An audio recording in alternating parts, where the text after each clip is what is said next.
There is something sitting inside your body right now that your doctor probably has not told you about in enough detail. And I do not mean that to scare you. I mean it because understanding this one thing could genuinely change the trajectory of your health in a way that no diet tip or workout video ever has. Most people think belly fat is a cosmetic issue, something you deal with because you want to look better in a mirror or fit into old clothes, but the research tells a completely different story. The fat around your midsection, specifically the kind that sits deep inside your abdomen, is one of the most metabolically active and dangerous tissues in the entire human body. And the way it behaves, the chemicals it releases, the signals it sends, and the damage it does silently over time is something that most health content never fully explains. Today, we are going to change that. Welcome to the Vitality Code. If you are the kind of person who wants to understand what is actually happening inside your body and not just be handed another generic tip list, this is exactly the channel for you. We dig into the real science and make it accessible and useful. If that resonates, hit that like button and subscribe right now because we release new content every single week, and every video is built to give you something genuinely valuable. Now let us get into this because what comes next is going to reframe everything you thought you knew about belly fat. First, we need to make a distinction that almost nobody makes in casual conversation, but that changes everything when it comes to understanding belly fat and why it matters so much.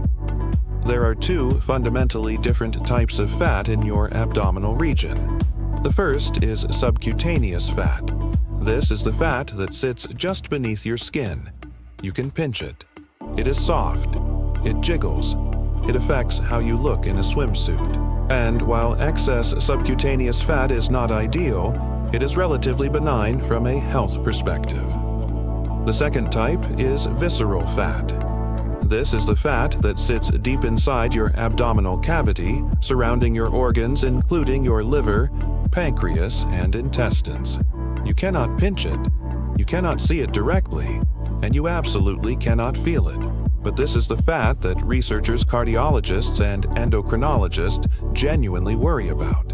Because visceral fat is not passive storage, it is an active endocrine organ. It produces hormones, it releases inflammatory chemicals, and it communicates directly with your major organs in ways that drive some of the most serious chronic diseases we face today. Here is where things start to get genuinely alarming, and I want you to stay with me because this information is important. Visceral fat releases a group of signaling molecules called adipokines. These are chemical messengers that travel through your bloodstream and influence organs and tissues throughout your entire body. In a lean, healthy person with normal visceral fat levels, these adipokines are balanced and support normal metabolic function. But as visceral fat accumulates, the balance shifts. The fat begins releasing higher levels of inflammatory adipokines, including a molecule called interleukin-6 and another called tumor necrosis factor alpha.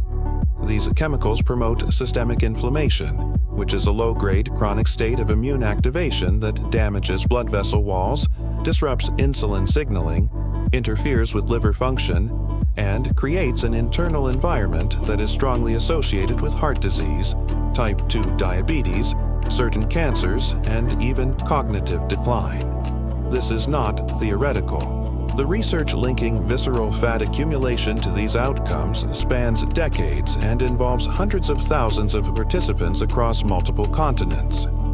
There is one specific mechanism that I think deserves its own moment here, because it is so direct and so significant. Visceral fat has a unique anatomical relationship with your liver.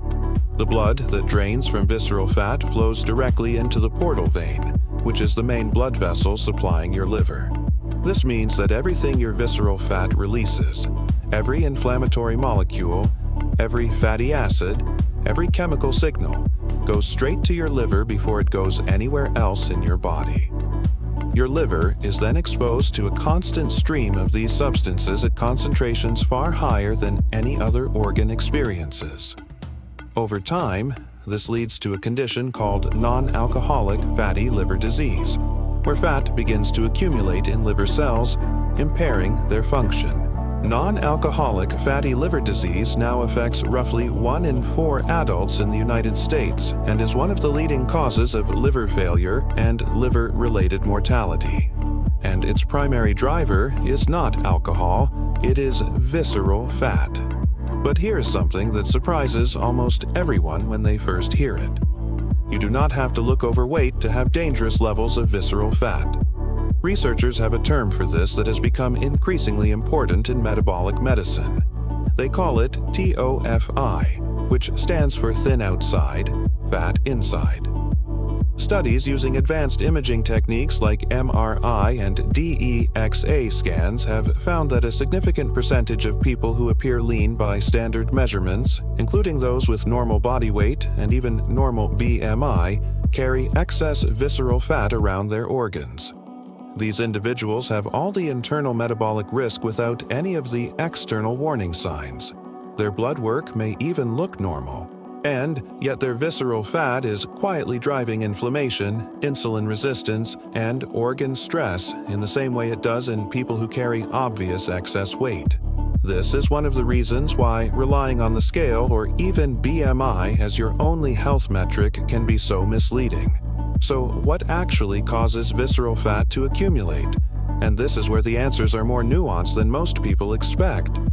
The most significant drivers are not simply eating too much or moving too little, although those factors certainly play a role. The research points to several specific biological and lifestyle factors that are particularly powerful. The first is cortisol, your stress hormone. Cortisol has fat cells, and visceral fat cells in particular are loaded with cortisol receptors. When cortisol levels are chronically elevated, which happens during prolonged stress, inadequate sleep, or aggressive dieting, it signals visceral fat cells to grow and multiply. Multiple studies have found that people with chronically elevated cortisol carry significantly more visceral fat regardless of their total calorie intake. This is why people under chronic stress often accumulate belly fat even when they are not overeating.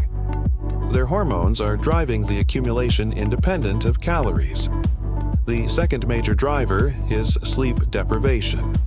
The connection between poor sleep and visceral fat accumulation is one of the most consistent findings in metabolic research.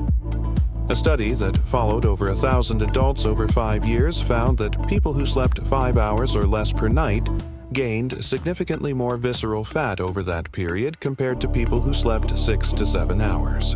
The mechanisms are multiple. Poor sleep elevates cortisol. It disrupts growth hormone production, which normally helps regulate fat distribution. It increases ghrelin and decreases leptin, driving calorie intake up.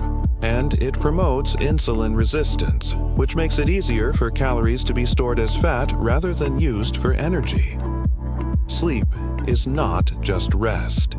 It is active metabolic regulation. And when it is chronically disrupted, your abdominal fat cells are among the first to respond. The third driver is what researchers call dietary pattern rather than just calorie quantity. Specifically, diets high in refined carbohydrates and added sugars are strongly and consistently associated with visceral fat accumulation. The mechanism runs through insulin. Every time you consume refined carbohydrates or sugar, your blood sugar rises and your pancreas releases insulin to bring it back down. Insulin is a storage hormone. When it is chronically elevated due to frequent high-carbohydrate meals, it promotes fat storage, particularly in the visceral compartment. Studies have found that fructose, which is found in high-fructose corn syrup and added sugars, is particularly problematic because it is metabolized almost entirely in the liver, contributing directly to liver fat accumulation and visceral adiposity. Reducing your intake of ultra-processed foods, sugary beverages, and refined grains is one of the most evidence-based things you can do to reduce visceral fat specifically, independent of total calorie restriction. Now, here is something that genuinely gives me hope when I look at this research, and I want to make sure you hear this clearly. Visceral fat is uniquely responsive to lifestyle intervention, more so than subcutaneous fat. more so than almost any other metabolic risk factor. Studies consistently show that even modest reductions in visceral fat through lifestyle changes produce rapid and significant improvements in inflammatory markers, insulin sensitivity, blood pressure, and liver health. You do not need to lose 20 or 30 pounds to see meaningful changes in your metabolic health.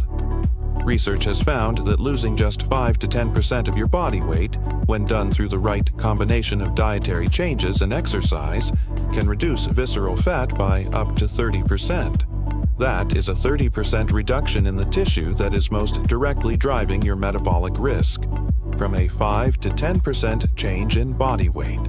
That is how responsive this fat is to the right approach. And what is the right approach?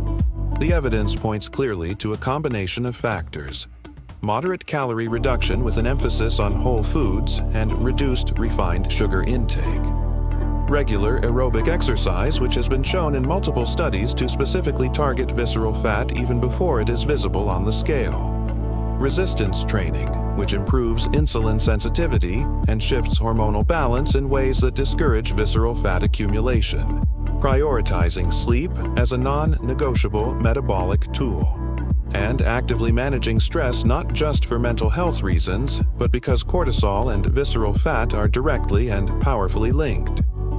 Drop a comment below and tell me, did any of this surprise you? Did you know about the TOFI phenomenon? Did you know about the portal vein connection to the liver?